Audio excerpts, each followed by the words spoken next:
얘야, 손잡아줘. 얘야, 얘야. 내 목소리는 바닷바람에 잘려나갔다. 79세 황정순. 나는 지금 필리핀 바다 한가운데 홀로 떠 있다. 차가운 파도가 온몸을 때렸고 가족들의 웃고 떠드는 소리와 카메라 셔터 소리가 점점 멀어졌다. 조금 전까지 나는 가족과 같은 보트 위에 있었다. 아들은 내 손을 잡고 말했었지. 엄마, 시원하시게 잠깐 바닷물에 발 좀 담가 보실래요? 그때까지만 해도 아들의 얼굴엔 미소가 가득했었다. 나는 계단으로 내려섰다. 배가 흔들리는 순간 미끄러졌고 물속으로 곤두박질 쳤다. 아들은 손을 뻗을 수도 있었지만 끝내 외면했다. 설마 의도한 건 아니겠지. 나는 파도에 몸을 맡기며 생각했다. 아들은 정말 나를 버린 것일까?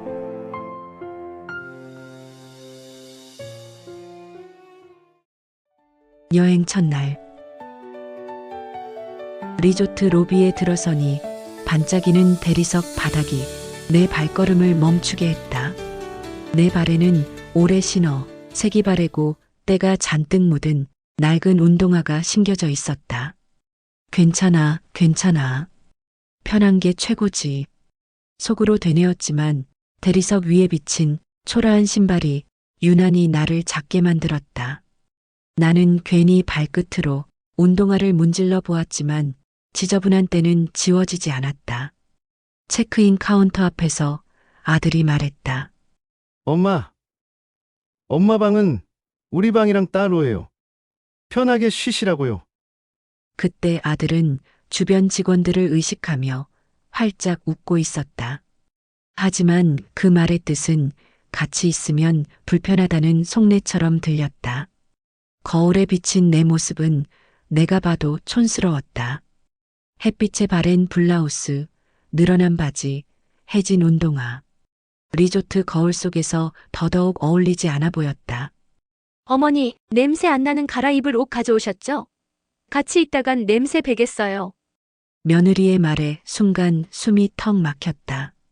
며칠 전 읍내 장터에서 새로 산 깨끗한 바지가 아까워 안 입고 왔더니 내 마음이 산산조각나는 소리가 들리는 듯했다.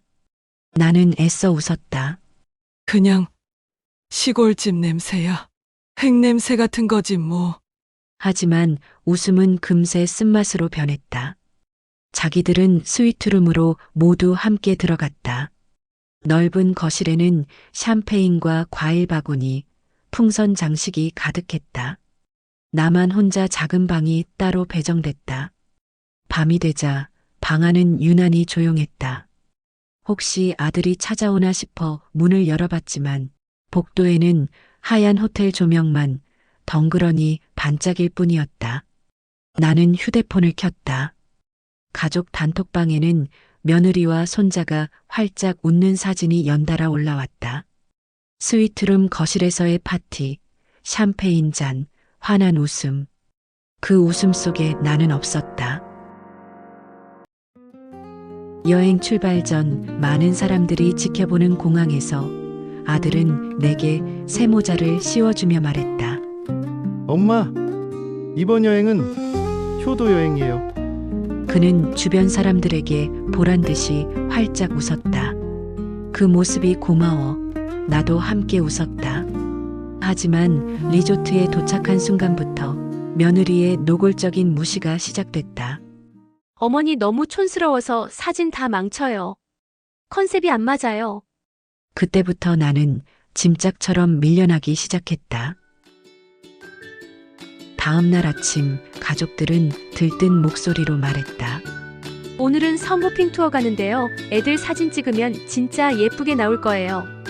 나는 조용히 뒤따랐다. 항구에 도착하니 투어 가이드가 명단을 확인했다. 4분 예약돼 있네요. 근데 어머니 성함은 없으신데요. 순간 얼굴이 화끈거렸다. 그때 며느리가 재빨리 말을 끊었다. 어머니는 그냥 여기서 구경만 하실 거예요. 물놀이라서 안 가셔도 돼요. 나는 멈칫한 채 서 있었다. 뜨거운 햇볕이 머리칼을 짓누르고 바다에서는 짭짤한 바람이 불어왔다. 가족 넷은 구명조끼를 입고 줄줄이 배에 올랐다. 그때 옆에 있던 낯선 관광객이 물었다. 할머니 안 타세요? 가족분들이랑 같이 가셔야죠. 나는 억지로 미소 지으며 대답했다. 자리가 없다네. 나는 여기에 남으라네. 보트가 출발하며 흰 포마를 남겼다. 멀어져가는 뒷모습 속에서 아들과 며느리는 아이들 어깨를 감싸 안고 웃고 있었다. 뒤돌아보는 이는 단 한 명도 없었다. 그 순간 마음속에 둔탁한 문장이 박혔다. 나는 미운 오리 새끼. 초대받지 못한 동행이구나. 방으로 돌아와 작은 메모장을 꺼내어 서운한 마음을 적어 내려갔다. 호핑 투어. 내 이름 명단에 없음. 가이드 앞에서 며느리의 얼토당토하는 핑계. 가족 넷. 나만 빼고 출발. 하얀 종이 위에 글자가 차곡차곡 쌓일수록 내 마음 한쪽은 점점 무거워졌다. 그러나 동시에 묘한 힘도 생겼다. 그래. 오늘부터는 내가 당한 일을 내가 기록한다. 이 기록이 언젠가 나를 지켜줄 증거가 될 거다. 점심 무렵 가족들이 돌아와 내게 말했다. 엄마, 이번엔 같이 타세요. 잠깐 구경하는 코스니까 괜찮아요. 순간 마음이 조금 풀리는 듯 했지만 그건 마지막까지 체면을 챙기려는 가짜 배려였다. 보트 위에서 손주 둘은 신나게 튜브를 잡고 웃어댔고 며느리는 책넓은 모자를 쓰고 연신 셔터를 눌러댔다. 아들이 바닷물에 발이라도 담가보라 하길래 조심스레 사다리를 내려가고 있었다. 그런데 배가 갑자기 흔들리면서 균형을 잃었고 순식간에 바다로 빠지고 말았다. 살려달라며 목이 터져라 소리쳤지만 가족 누구도 붙잡아주는 이는 없었다. 아이들 웃음소리와 카메라 셔터 소리만 파도에 섞여 울려왔다. 그 순간 차가운 바닷물이 폐 속으로 밀려들며 정말 그대로 죽을 것 같았다. 팔다리를 허우적거리며 물 위로 올라오려 안간힘을 쓰던 순간 다른 관광보트에서 달려온 구조원이 내 팔을 붙잡아 끌어올렸다. 숨을 몰아쉬며 보트 바닥에 쓰러져 있는데 내 가족은 여전히 멀찍이 떨어져 있었다. 아들은 다가와 사람들 눈치를 보며 얼굴만 굳혔고 며느리는 젖은 내 옷을 흘끗 보더니 차갑게 말했다. 어머니, 좋은 여행 분위기 다 망쳤잖아요. 나는 고개를 떨궜다. 가슴 한편에서는 혼란이 치밀어 올랐다. 나를 외면한 아들, 못 본 척한 며느리, 정말 날 죽으라고 놔둔 걸까? 무엇이 진실이든 그 순간만큼은 분명했다. 존중이 사라진 자리에서 가족은 더 이상 가족이 아니다. 진실은 알 수 없다. 중요한 건 그 순간 나는 혼자였다는 사실뿐. 호텔 방으로 돌아왔을 때 온몸은 바닷물에 젖어 축 늘어져 있었다. 탁자 위에는 출발날 아들이 씌워주던 새 모자가 여전히 놓여 있었다. 그때 공항에서의 장면이 떠올랐다. 아들은 사람들 앞에서 내 머리에 모자를 씌워주며 환하게 웃었다. 나는 그 모습이 고마워서 함께 웃었었다. 정말 효도 여행을 가는 줄 알았다. 하지만 지금 보니 그 모자는 체면을 위한 가짜 효도의 장식품일 뿐이었다. 나는 모자를 집어들었고 그대로 휴지통에 던져버렸다. 가짜 효도 이제는 필요 없어. 이 모자 안 쓰겠다. 짧게 내뱉은 목소리가 방 안에 메아리쳤다. 그리고 가방 속에서 여권을 꺼냈다. 페이지를 펼치니 사진 속 내 눈동자가 마치 지금의 나를 정신 차리라는 듯 똑바로 바라봤다. 여권 주인은 나다. 내 여행도 내 인생의 주인도 나다. 이제 내 인생은 내가 정한다. 그리고 서랍에서 메모장을 다시 꺼냈다. 볼펜을 꾹꾹 눌러 적기 시작했다. 바다에 빠짐. 가족 누구도 붙잡아주지 않음. 구조. 다른 보트. 낯선 사람의 손. 가족 반응. 여행 분위기. 다 망쳤다. 글자가 차곡차곡 쌓일수록 혼란은 분노로, 분노는 결심으로 변해갔다. 그래. 내 자존심은 내가 지킨다.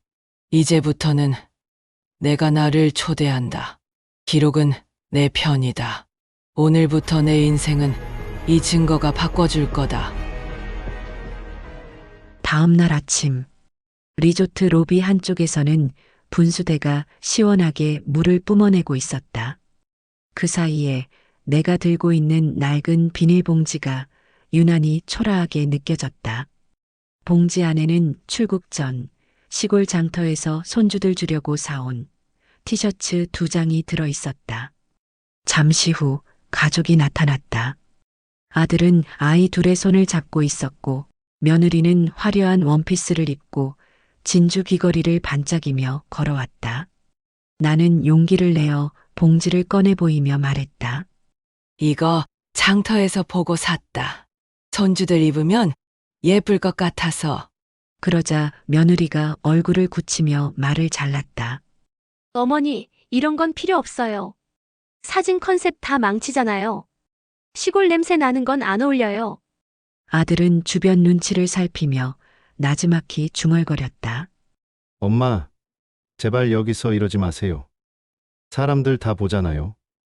그 순간 손에 들린 티셔츠가 나를 더 초라하게 만드는 듯했다.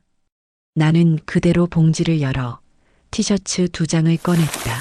그리고는 옆에 있던 휴지통 뚜껑을 열고 확 던져버렸다. 내 마지막 마음이었다. 그마저도 너희가 버린 거다.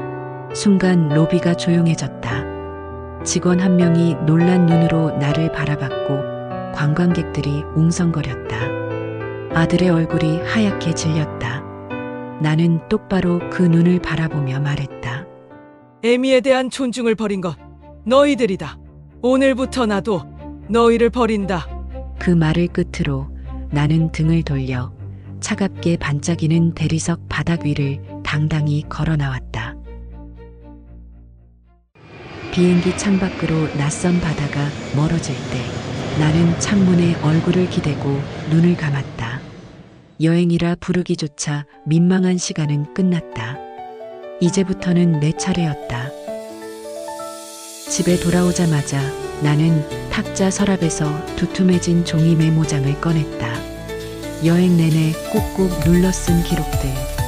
페이지마다 글씨는 삐뚤빼뚤했지만 그 안에는 내가 겪은 모욕과 외면이 그대로 담겨 있었다. 공항 모자 씌움, 효자 행세, 리조트, 따로 떨어진 작은 방, 호핑 투어, 명단에서 빠짐, 바다 추락, 가족 외면, 로비, 장터 티셔츠, 휴지통에 버려짐. 나는 펜 끝으로 줄을 다시 한번 꾹 눌러쳤다. 이게 내 증거다. 다음 날 읍내 행정복지센터를 찾았다. 직원은 내 메모장을 유심히 읽더니 고개를 끄덕였다. 어르신, 이건 노인 인권 침해로 접수할 수 있습니다. 필요하시다면 무료 법률 상담을 연결해 드릴게요. 나는 주저하지 않았다. 네. 상담 신청해 주세요. 며칠 뒤 변호사 앞에 앉아 메모장을 펼쳐 보였다. 변호사는 페이지를 넘기며 진지하게 말했다. 이 정도 기록이면 충분히 문제 제기 가능합니다. 가족이 어르신을 방치하고 모욕한 정황이 분명합니다. 그 말을 듣는 순간 심장이 쿵 하고 내려앉았다. 두려움보다 이상한 안도감이 먼저 찾아왔다. 그래. 이제는 내 인생도 증명할 수 있구나. 며칠 후 나는 은행 창구에 앉아 있었다. 직원은 내 명의로 된 도시 아파트 서류를 확인하더니 말했다. 주택연금 신청이 완료되면요. 매달 일정 금액이 통장으로 들어옵니다. 나는 도장을 꾹 찍었다. 멀찍이 서 있던 아들의 얼굴은 굳어 있었다. 나는 창구 서류 위에 도장을 꾹 누른 채 고개를 들었다. 집까지 줬는데 부모 대접 못 받는다면 이제 그 집은 내 노후에 쓰는 게 맞지. 아들의 어깨가 축 처졌다. 나는 서류 봉투를 챙겨 들고 똑바로 걸어 나왔다. 며칠 뒤 아침 공기가 코끝을 스쳤다. 시골 마당의 고춧가루 냄새 대신 이번엔 상쾌한 바닷바람이 나를 맞았다. 실버타운 입주날이었다. 자식 주려고 움켜쥐고 있던 시골 논밭은 이미 팔았다. 그 돈에 도시 아파트 주택연금을 더하니 더는 누구 눈치도 보지 않고 이곳에 들어올 수 있었다. 경비원이 친절하게 고개를 숙였다. 어르신 환영합니다. 내 손목에 초록색 출입 팔찌가 채워졌다. 이제 여기가 내 집이었다. 방에 들어서자 작은 발코니가 눈에 들어왔다. 문을 열자 멀리 바다가 보였다. 파도 소리가 귓가에 스며들었다. 나는 짐을 내려놓고 두툼한 종이 메모장을 펼쳤다. 그리고 마지막 장에 이렇게 적었다. 가족, 존중을 버림. 내게도 버림당함. 나 버려졌지만 다시 나를 초대함. 그 글을 쓰자 가슴이 후련했다. 그래, 이제는 내 인생을 내 손으로 채운다. 저녁 무렵 커뮤니티 라운지에서 파마머리 할머니가 손을 흔들었다. 나는 자리로 다가가 웃으며 말했다. 커피 같이 해요. 여기 앉으세요. 순자라고 해요. 잘 부탁해요. 옆 테이블에서는 통기타 모임이 노래를 부르고 있었다. 어설픈 음정이었지만 그 웃음소리가 내 마음을 따뜻하게 감쌌다. 그날 밤 발코니에 서서 바다 위 달빛을 바라보았다. 멀리서 파도는 잔잔히 밀려오고 있었다. 나는 두 손을 모아 조용히 속삭였다. 초대받지 못해도 괜찮다.